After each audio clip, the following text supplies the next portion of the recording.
At 7:03 p.m. Las Vegas time, Tupac Shakur passed away, y'all.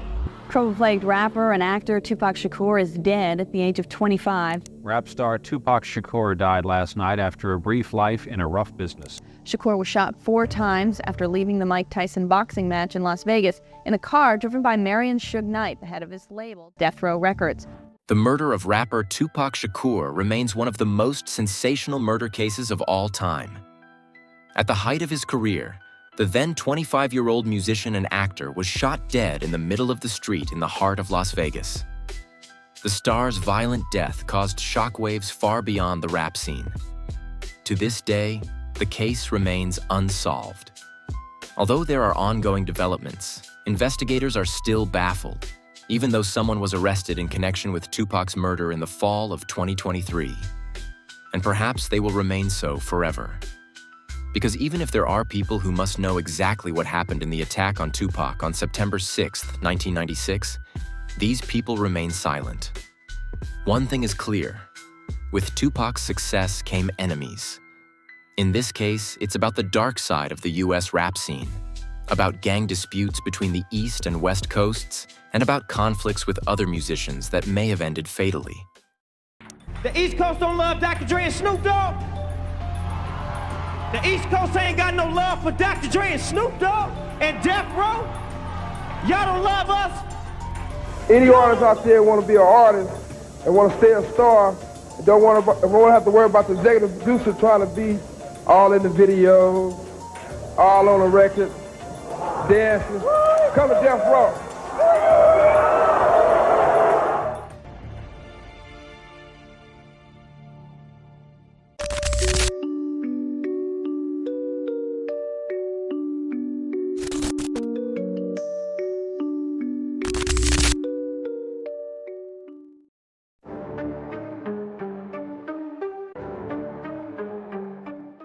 Tell me, what does Tupac Amaru Shakur mean? Okay, it means, I was named after this Inca chief from South America whose name was Tupac Amaru, but it's a lot of people named Tupac Amaru. It's like a whole tribe named Tupac Amaru. So my mom named me after this Inca chief, and I think the tribal breakdown means like intelligent warrior, something like that. But I see. he's a deep dude. Tupac Amaru Shakur was born on June 16, 1971. He and his half-sister grew up with their single mother. There was a stepfather, but he was sentenced to 60 years in prison for a bank robbery. Both the stepfather and Tupac's mother, Afeni, were members of the Black Panther movement at the time. The organization advocates for the Black community and socialist values.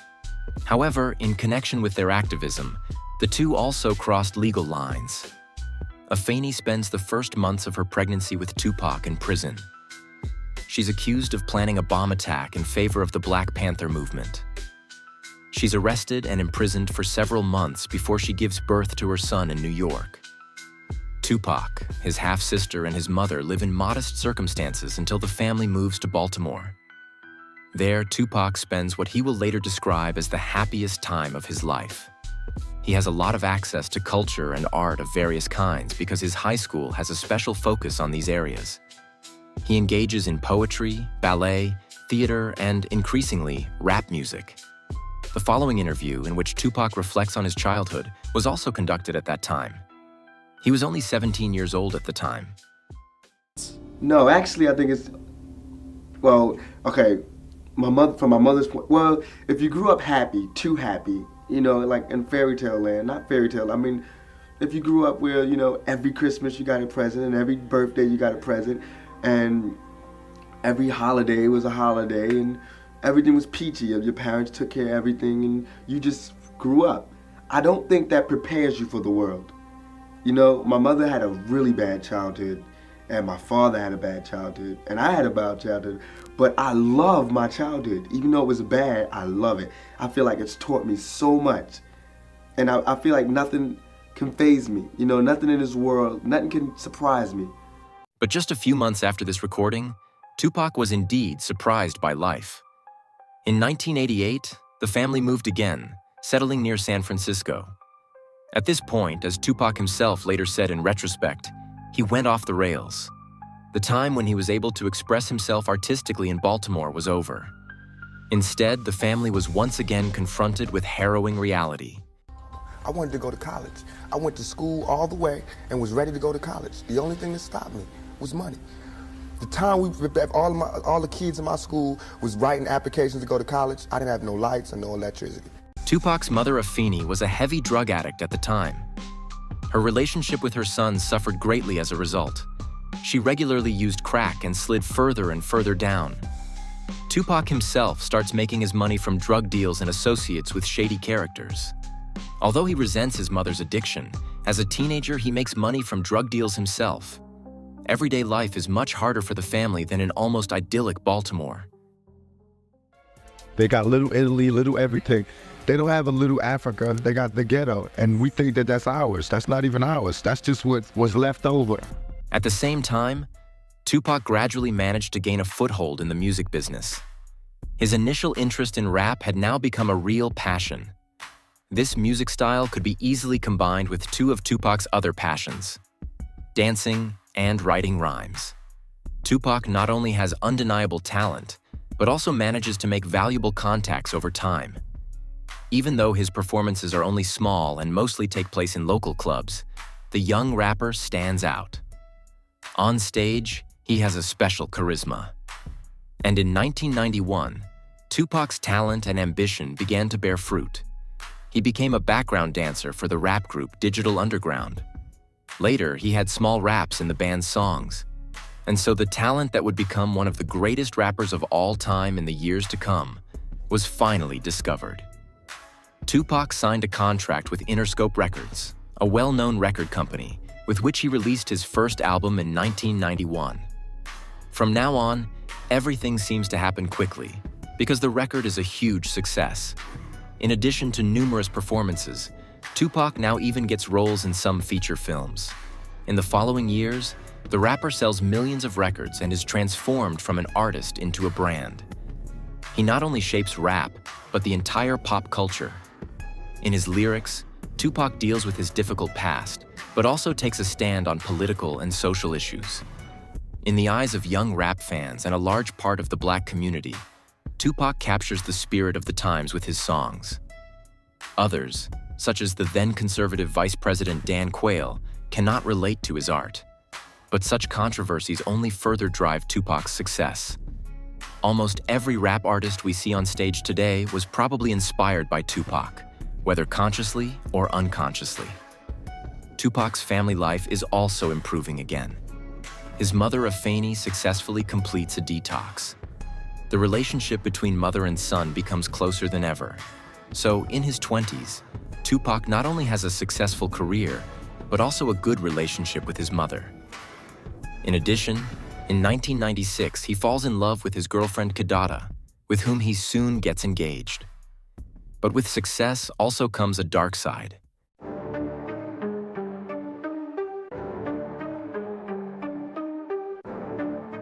Tupac did not renounce the violence he knew from his youth. Again and again, he made headlines for threats, fights, and insults. Said there were two sides to Tupac, the wonderful side and the not so wonderful.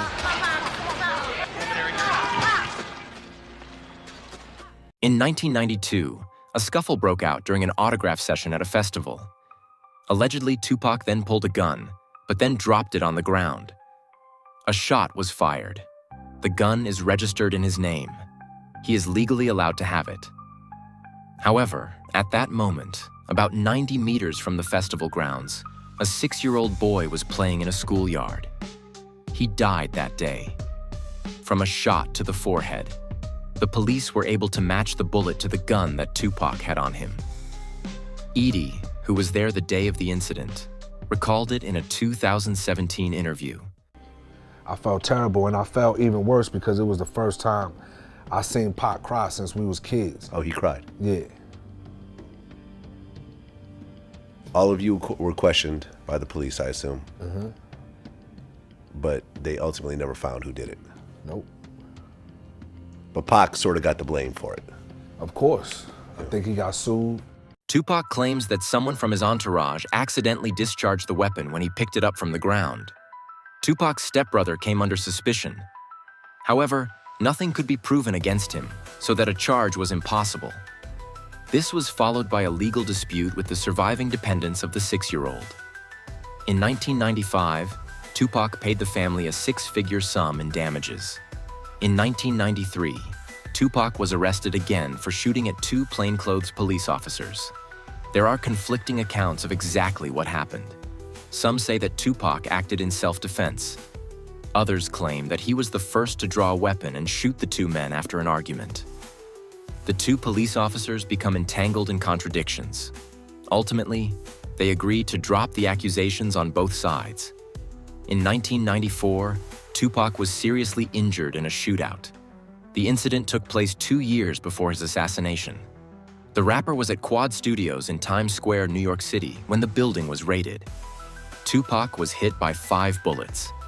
He survived the attack, but was seriously injured. Only 5 hours after the emergency surgery that saved his life, he left the hospital against medical advice, sitting in a wheelchair. In an interview a year later, Tupac publicly suspected that he had been deliberately set up at Quad Studios. He accused the producer Sean Combs, aka Puff Daddy, as well as the rapper the Notorious B.I.G., also known as Biggie. Both are said to have known about the plan to attack the studio during Tupac's presence. In another interview, he recalls the attack as follows: "I fell to the ground. Everything in my head said, 'Pac, act like you're dead.' But it didn't matter. They started kicking me, beating me. I never said, 'Don't shoot.'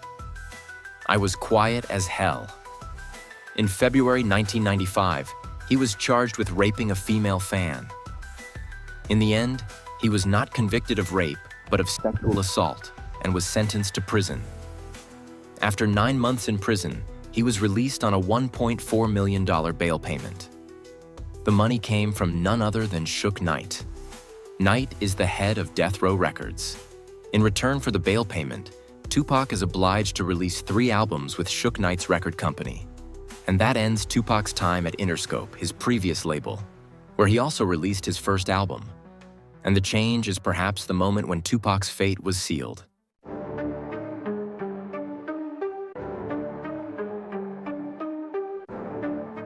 It is September 7th, 1996. That evening, a boxing match is taking place at the MGM Grand. The MGM Grand is located in the middle of the Las Vegas Strip, the party mile of the infamous city. On September 7th, 1996, Mike Tyson is boxing against Bruce Halpin. Tupac is in the audience to watch the boxing match. He is with Suge Knight.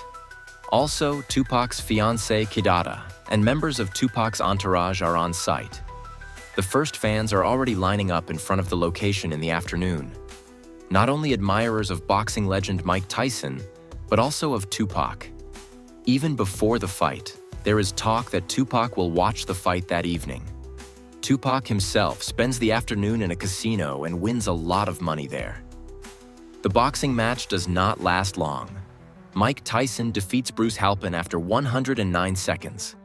As early as 8:30 p.m., the first visitors are streaming out of the MGM Grand and onto the streets of Las Vegas. Tupac and Suge Knight are also on their way out. However, they get into an altercation in the lobby of the building. At around 8:50 p.m., Tupac, Suge Knight, and their entourage get into a fight with members of the Southside Compton Crips gang. The physical altercation is said to have broken out because Suge Knight is close to another gang, the Piru Bloods. And the Bloods and the Southside Compton Crips are enemies. There are many rumors about the exact details of the dispute in the casino foyer. A man is said to have told Tupac that Crips member Orlando Anderson had stolen a necklace from a member of Tupac's entourage that was released by his label Death Row Records. This is said to have led to a fight between Tupac and Orlando, in which members of both sides then became involved. Published camera footage from the evening of September 7th, 1996, shows Tupac and Suge Knight clearly fighting with members of the Compton Crips. Other sources state more precisely that someone from Suge Knight's entourage had been beaten up by a Crip a few weeks earlier. The man had apparently pointed this out to Tupac, whereupon Tupac is said to have opened the conflict. It is shortly after 9 p.m. when Tupac and Suge finally leave the MGM Grand. They drive back to the hotel where Tupac is staying with his girlfriend and his cousin. There, Tupac changes his clothes for the second part of the evening. He tells his cousin and his girlfriend about the fight with the Crips and enthusiastically recounts how he himself fought like Mike Tyson had done in the boxing ring.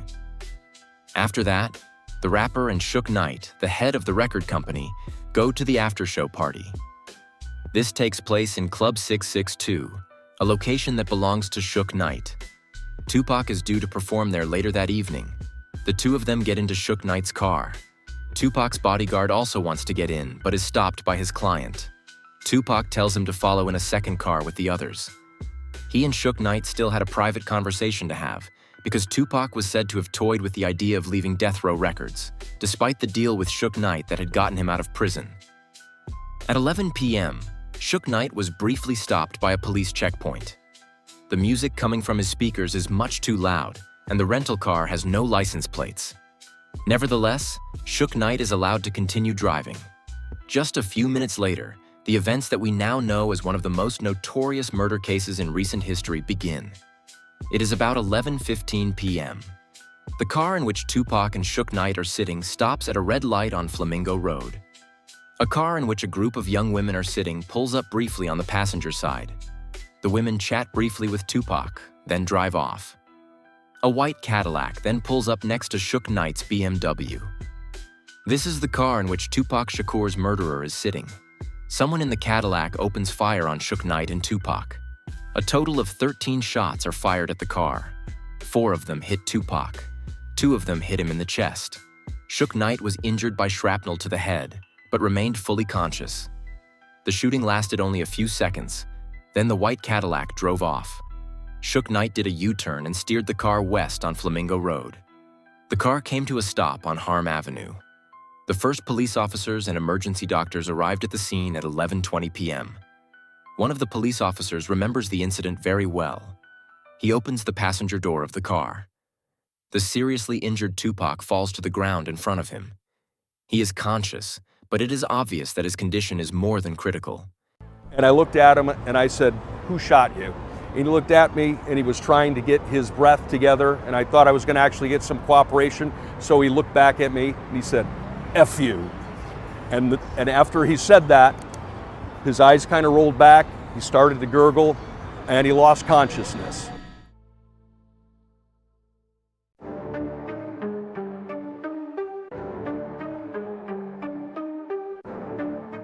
Tupac and Suge Knight are immediately admitted to the nearest hospital.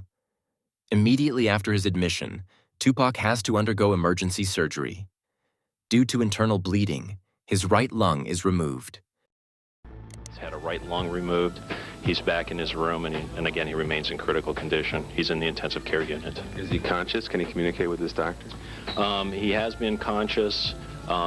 He is under a lot of medication, so he's pretty sedated at this time. He's severely injured. Suffering multiple gunshot wounds is obviously a terrible insult to the human body.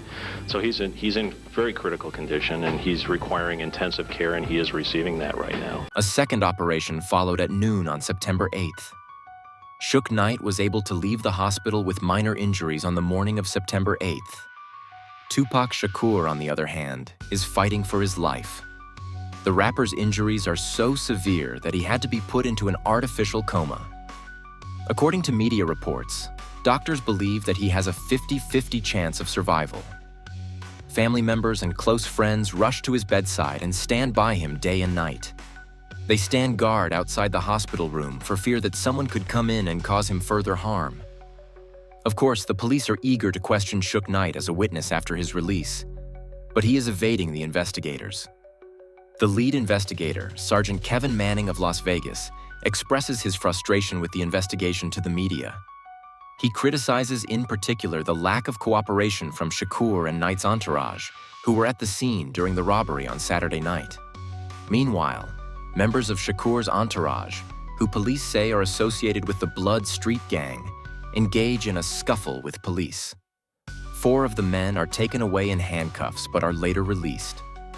5 days after the shooting of Tupac, there is another death. A Crip gang member is shot while sitting in his car. there are rumors that the murder was in retaliation for the attack on Tupac.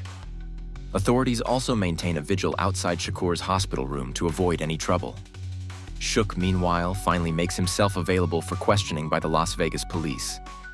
However, he claims to have no further information. Tupac is in the hospital for a week. He remains in a critical condition, is on a ventilator, and continues to have seizures. On September 13, 1996, the life of the influential musician comes to an end. The doctors have stated that the cause of death was respiratory failure and cardiac arrest. Tupac Shakur dies at the age of just 25. He was only 25 years old. He was like 1 year older than me. You know, he was only 25 years old. We was like, what the fuck?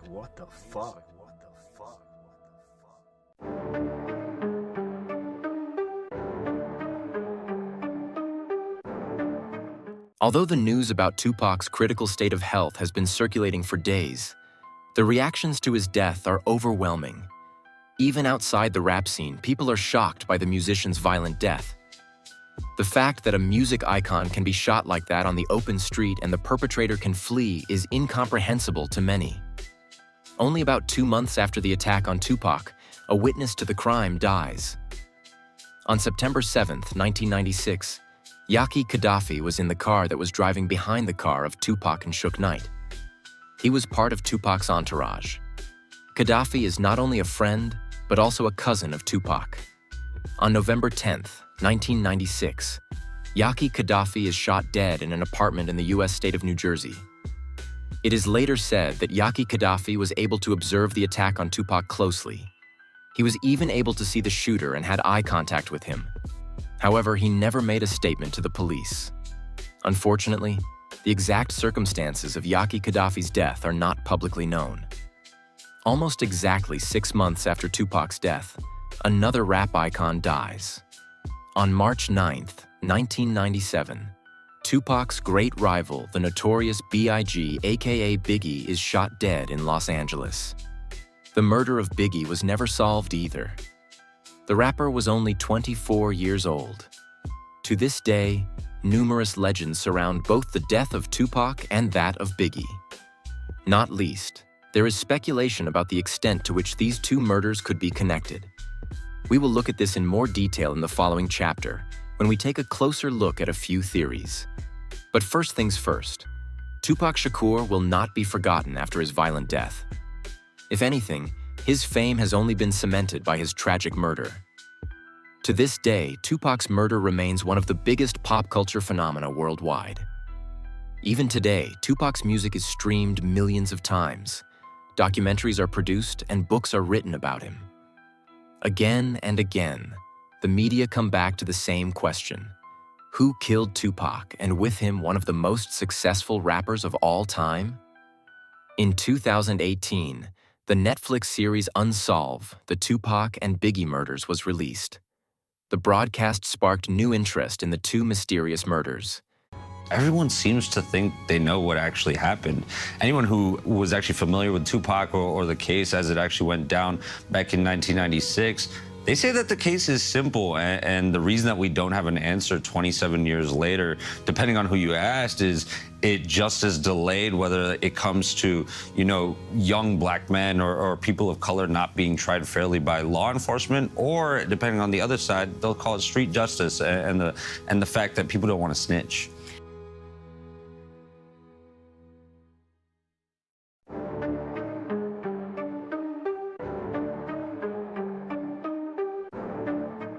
There are even conspiracy theories surrounding the death of Tupac. Over the years, rumors have repeatedly been spread that the rapper was never shot and is still alive. Because Tupac not dead. Tupac not dead. Interestingly, one of the people who continues to push this theory is the son of Suge Knight, the man with whom Tupac was in a car when he was shot. He seems to have discovered the well-known conspiracy theory in 2019 as a promotional gimmick for himself. Via Instagram stories, he repeatedly implies that Tupac is still alive and working on new songs in the studio. Apparently, he is using the resulting attention to try to gain a foothold in the music business himself. But there are also frequent reports from outsiders about sightings of the rapper. Even after many years, the theory that Tupac wanted to escape the fame and have a quieter life is still quite popular. But much more interesting, and above all, more concrete, is the consideration of who could have murdered Tupac. You may have heard that someone was arrested in connection with the case at the end of 2023. However, it seems likely that Tupac's murder was a much more complex crime. The investigating police have been repeatedly criticized over the years. Some even believe there was a conspiracy by the Los Angeles Police Department. Indeed, there are some things that seem to have gone rather poorly during the investigation.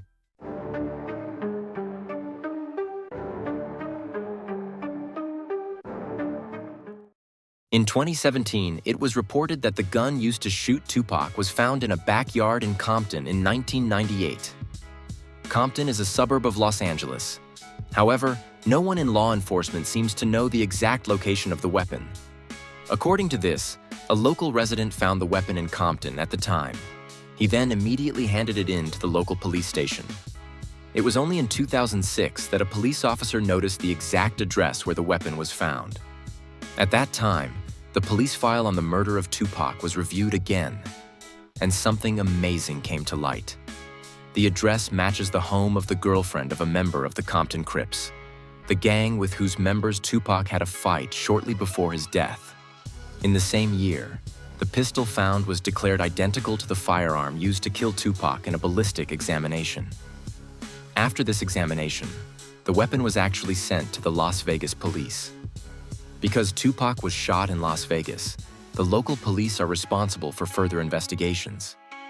However, the Las Vegas Police Department does not believe that the weapon found was really the murder weapon, even though the investigations by the Los Angeles police have confirmed that it is the weapon that was used to kill Tupac. A team of investigative journalists tried several years later to find out whether the weapon is now in the possession of the Las Vegas or Los Angeles police. Unfortunately, without success. Neither of the two police departments claims to have the weapon in their possession. Since then, the murder weapon has been considered lost, and the mystery surrounding Tupac's death has become even greater. The investigation quickly stalled in 1996. The police justified this by saying that the vast majority of witnesses were extremely uncooperative. Police violence against Black people is a complex issue then as it is now. Many rappers deal with it intensively and bring the problem into the mainstream with their lyrics for the first time in the 80s and 90s. In disadvantaged African American neighborhoods, many people adhere to the so-called code of the streets. In this social dynamic, the relationship with the police is very tense. This code of the streets is possibly one of the main reasons why we still know so little about the murder of Tupac today. You said the shots came from the back. Big Dre, Orlando. Who shot Tupac? They keep for the code of the streets. It just came from the back seat, bro. At the same time, there's a rumor that some of the police officers in charge had close ties to Death Row Records, Suge Knight's label. However, thanks to the scant information about the murder weapon, there is at least one other connection to the Southside Compton Crips. A friend of a gang member is said to have lived where the murder weapon was found 2 years after the murder. And we know that Tupac had run-ins with members of the gang in the hours before his death. This is exactly what put the police on an interesting trail back in the 90s.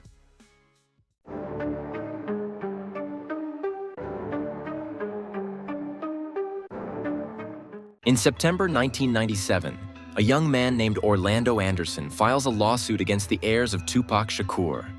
That was just 1 year after Tupac's murder. Anderson refers to alleged damages that he suffered during the brawl with the rapper at the MGM Grand. Now he is demanding compensation for pain and suffering, because Orlando went down during the fight when several people from the circle of Tupac and Suge Knight beat him up. Tupac's mother, Afeni Shakur, then filed a wrongful death suit against Anderson. She claimed that Anderson was the murderer of her son, and Afeni Shakur is not alone in this suspicion. Over the years, several police officers have stated that they are certain that Orlando Anderson shot and killed Tupac. The rapper's murder could have been an act of revenge for the brawl at the casino. In addition, Suge Knight, who was with Tupac at the time, was close to a rival gang. But like so many key people in this case, Orlando Anderson is no longer alive. Just 2 years after the shooting of Tupac, Anderson was killed on May 29, 1998. He was killed in a gang shootout in Los Angeles. Until the end, he always denied being responsible for the murder of Tupac. Is it Orlando? Yes. Let me just ask you point blank, did you kill Tupac Shakur? I didn't kill Tupac.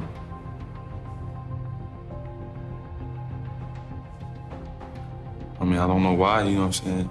They would even say something like that. However, there will be more decisive news regarding Orlando Anderson in 2018. But until this information comes to light, there are another 20 years filled with speculation.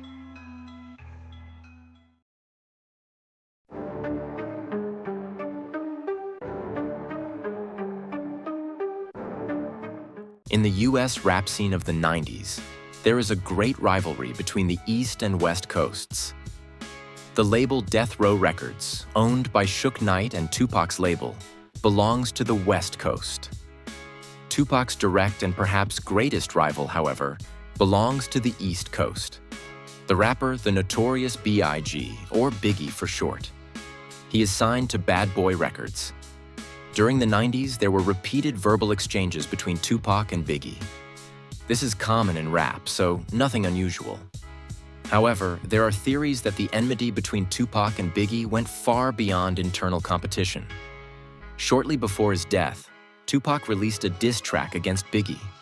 Tupac's then bodyguard was not impressed. He was worried that Biggie or someone close to him might take violent revenge on Tupac. Tupac's last song, Hit 'Em Up, is a wild reckoning with rapper Biggie Smalls and other protagonists of the hip-hop competition from the East Coast. A more than serious problem for the bodyguard. Just a few days before his murder, Tupac was a guest at the MTV Video Music Awards. In an interview with rapper Snoop Dogg, he's asked about the feud with Biggie. He dismisses the issue. Although he teases Biggie, he denies that there is a serious conflict. This is our family. We peacefully coexist right now because we all cool. Everybody's here. They sell records. We sell records. Well, I guess you could call that selling records. What they do, we sell large amounts of records, and they sell a few records. And really, it's no competition. People are really making too much out of it than it is. Before Biggie's career took off in the mid-90s, he and Tupac were even close friends. Tupac supported the rapper, who was a year younger, and helped him get his start in the music business. However, the good relationship came to an end with the first attempt on Tupac's life in 1994. As mentioned in the first part of the video, Tupac was attacked and seriously injured in a studio at the time. He himself insisted that Biggie was one of the masterminds behind this assassination attempt. Biggie always denies this, but the incident in 1994 may be one of the reasons why he is still often mentioned as a possible suspect in Tupac's murder. It is said that Puff Daddy paid the Southside Compton Crips gang to carry out the murder of Tupac. However, there is no real evidence for this, and Biggie himself has an alibi for the night of the murder. And as mentioned earlier, he was murdered himself just under half a year later. This case also remains unsolved. However, this is where the bigger conflict comes into play again. The East Coast-West Coast rivalry is a serious matter in the scene. And at the center of it all is a man whom many today see as the wedge that was driven between Tupac and Biggie. Sean Combs, better known as P. Diddy or, in the past, Puff Daddy. Wait, he didn't just spell the word rapper and leave out a P, did he? Yep, R.P. rest in peace, Biggie and Pac, both of y'all should be. Not only Tupac and Biggie are competitors, but especially the people behind the two. Suge Knight, who runs Tupac's record label Death Row Records, is in a public conflict with P. Diddy, who in turn manages Biggie. Thanks to Biggie's breakthrough with his first album, P. Diddy is gaining more and more power in the rap scene. It is no secret that Suge Knight feels threatened by this. Time and again, Suge Knight attacks P. Diddy on the public stage. After one of these attacks, Suge Knight's bodyguard was murdered. Suge accuses P. Diddy of having ordered the murder. Officially, the case remains unsolved to this day. Diddy is also repeatedly mentioned as a possible mastermind behind Tupac's murder. As a mentor to Biggie, he would have had every interest in eliminating his protege's biggest rival. The possibility is also raised that Diddy paid members of the Crips $1 million to carry out the murder. This theory is also quite common in investigator circles. Maybe you still remember that the argument between Tupac and Orlando Anderson flared up in the casino because of a stolen necklace. Orlando is said to have stolen this necklace from a member of Death Row Records, Tupac's record label. There is a rumor that P. Diddy put a $15,000 bounty on the head of anyone from the rival label. This is only hearsay in the context of the theory, but it is an interesting aspect. P. Diddy himself remains silent on the allegations. When asked about it in interviews, he refuses to provide any further information. So he's not confirming the rumors, but he's not denying them either.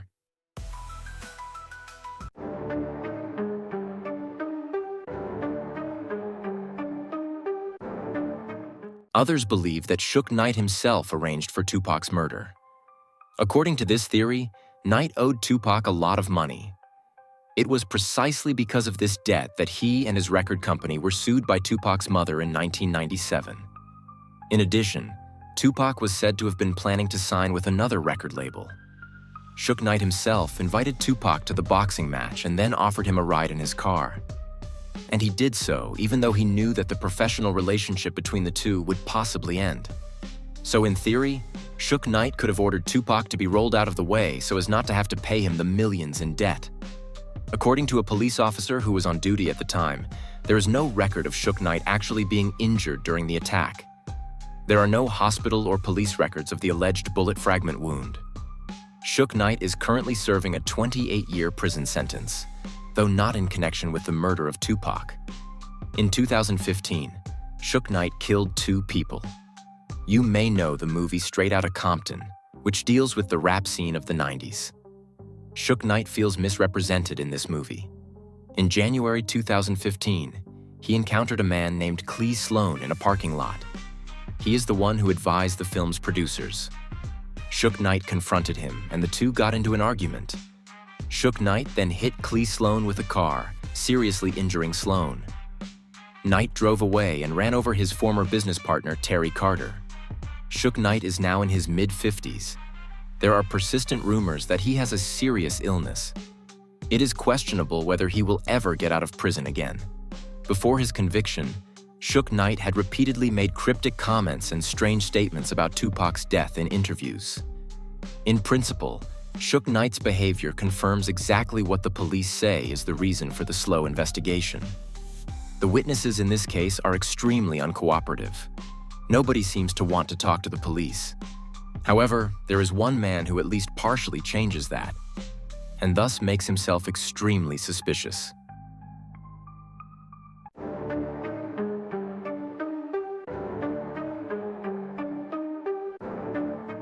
In 2018, the case is once again the subject of much activity following the publication of a documentary. Numerous people who have an opinion on the events surrounding September 6, 1996, appear in the media again. Among them is a man named Dwayne Davis, also known as Keef D. He claims to have been sitting in the front seat of the vehicle from which the fatal shots were fired at Tupac. At the same time, he accuses his nephew Orlando Anderson of sitting in the back seat with another person. Orlando Anderson is the member of the Compton Crips who was repeatedly suspected of shooting and killing Tupac. However, Keef D initially refuses to name the actual shooter. He does not say whether he is accusing his own nephew Orlando or the second person, a young man named Big Dre, who was in the back seat. As a reason, he states that he must adhere to the code of the streets. Apart from a specific name, however, he does reveal numerous details from the night of the murder. We came up Harlem, and here he coming at BMW. All the chicks was like, Tupac, Tupac, and he was like, hey, like a celebrity, like he was in the parade.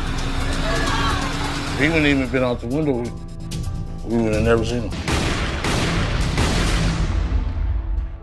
You said the shots came from the back. Big Dre, Orlando. Who shot Tupac. I'm gonna keep it for the cold of the streets. It just came from the backseat, bro. In the media, Keefe D boasts about being one of the few witnesses to the murder of Tupac. In interviews, he willingly shares his version of the events of September 6, 1996. He also says that he already talked to some police officers in 2010. At the time, he was facing a life sentence for drug abuse. Years later, however, Keefe is still free and talks to numerous media outlets about the death of Tupac Shakur. In doing so, he is trying to promote his book Compton Street Legend, which was published in 2019. In this book, he now claims that his nephew Orlando Anderson was the one who shot Tupac. Keefe merely admits to having obtained the weapon and having been in the white Cadillac. After the fight at the MGM Grand, the Compton Crips and especially Orlando Anderson wanted to take revenge on Tupac by shooting him. Of course, Anderson can no longer comment on this, as he was shot himself 2 years after Tupac's murder.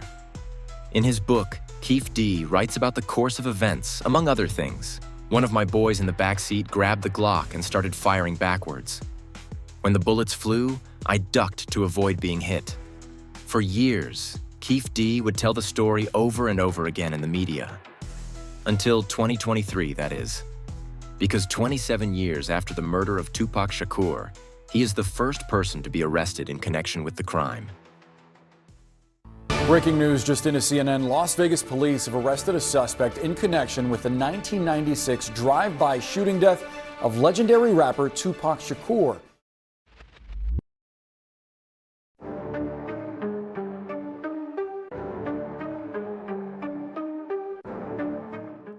Hey, Keith, Metro Police, come over here. Hey, Metro Police, come over here, all right? Thanks, buddy. Come on over here. Appreciate your cooperation, okay? I'm gonna stand right here in front of the car. Yep. Nope, we're going to put it down. I know, hang on. Put that down for a second, all right? On the morning of September 29th, 2023, Keefe D is arrested in connection with the murder of Tupac Shakur. When the police approach him, he doesn't even ask why he's being arrested. He willingly went with the police officers. 2 months earlier, in July 2023, Keefe D's wife's house was searched. Evidence and clues related to the Tupac case were sought. Police confiscated numerous tablets, iPhones, USB sticks, computers, and photo files. The fact that Keefe D is now being arrested is sensational. However, Tupac's supporters agree that Keefe D is not the only murderer. Many still suspect P. Diddy as the actual mastermind who simply commissioned the members of the Compton Crips to commit the murder. Suge Knight also commented on the arrest of Keefe D from prison in an interview with TMZ, with a rather surprising statement. Let's get one thing straight. First and foremost, me and Keefe D played on the same Pop Warner football team. And whatever the circumstances, if he had an involvement with anything, if he didn't have any involvement in anything, who want to see, I wouldn't wish somebody going to prison on my worst enemy. And I never had nothing bad to say about Orlando because, number one, he wasn't a shooter. Number two, he came to my hearing and told to let me go and told the truth. They still didn't let me go. To summarize, you are saying Orlando was not the shooter, although you won't say who the shooter was. You are not saying whether Keefe was involved in any way in the shooting, and you are saying that if you're called to testify by either side, you will not comply, you will not testify. Do I have that right? 1,000%. I wouldn't go, I wouldn't testify, none of that. At the end of the day, free Keefe D, free Keefe D, free Keefe D. After the arrest of Keefe D, other people in the business have also come forward. Among them was the rapper 50 Cent. On his Instagram account, he uploaded the last photo taken of Tupac. It shows the rapper next to Suge Knight in the car in which he was shot just a few minutes later. 50 Cent writes below, "Damn, so Pac got lined by Brother Love. Lowell, time to lawyer up, shit might get sticky." In doing so, 50 Cent is referring directly to P. Diddy. This is because he is also known as Brother Love. In fact, Keefe D is said to have told in 2008 that P. Diddy had given him the order to murder both Tupac and Suge Knight. Keefe D then procured the murder weapon, Now he testifies that his nephew Orlando fired the fatal shots. It will be exciting to see whether the now 60-year-old Dwayne Davis makes even more extensive statements. If there is a breakthrough in the prosecution, I will keep you updated. With Dwayne Davis, aka Keefe D, now awaiting trial, the case of Tupac Shakur will remain in the media for some time. And it is to be hoped that it can now finally be fully resolved. We look at death from the selfish side, like, you know, that guy died. Oh, it's so sad. Why is it sad? He's away from all of this bad stuff that's here on earth. I mean, at the worst, he's just somewhere quiet, no nothing. At best, he's an angel, or he's at the next existence, or he's a spirit somewhere, you know. What is so bad about that? It's only bad for the people who he left, because you guys are mad. That's like some crab in the bucket type stuff. I mean, it's harsh analogy, but that's what it's like, though. In retrospect, how would you say that your life has been? What would you say about your life? How would you define it? I would say it's been like a test on my faith. You know what I'm saying? You know how, I guess his name was Job in the Bible, who God just did all of this crazy stuff to him just to make sure his faith was straight. And that's how it was. It made me, if I didn't have all of this stuff, I don't think that my feet would have been so firm to where I could stand up for anything, you know, and I would be less ready to deal with what's out. Unfortunately, Tupac's mother will no longer live to see this. Afeni Shakur died in 2016 at the age of 69. Nevertheless, numerous other relatives, colleagues, friends, and fans are still waiting for a full resolution of the case. Because that is exactly what makes the murder of Tupac Shakur such a phenomenon. The case is definitely solvable. There are people who know the truth. Two people who were present at the murder, Suge Knight and Dwayne Davis, are still alive. And one of them, Dwayne Davis, will soon be standing trial. The question is whether one of them will eventually be willing to be specific. As I said, I'll keep you updated. I'd also be interested to hear your feedback on this video. Would you like more videos on unsolved or questionable deaths among celebrities? If so, are there any cases that particularly interest you? And what is your theory on the case? Do you think it was a hit by P. Diddy, that Suge Knight was the mastermind, or that the Compton Crips felt stepped on and shot Tupac? Feel free to write your theory in the comments. And if I've forgotten anything, any important information, please let me know in the comments as well. Otherwise, feel free to leave a like, subscribe, and activate the bell. This way, the video gets a lot of interaction shortly after uploading, and that increases the likelihood that the video will be suggested to people who have not yet subscribed to Insolito. Thanks a lot in advance. And otherwise, there is not much more to say. Have a good morning, afternoon, or evening, depending on when you watch the video, and I hope to see you again in the next video. Until then, ciao guys.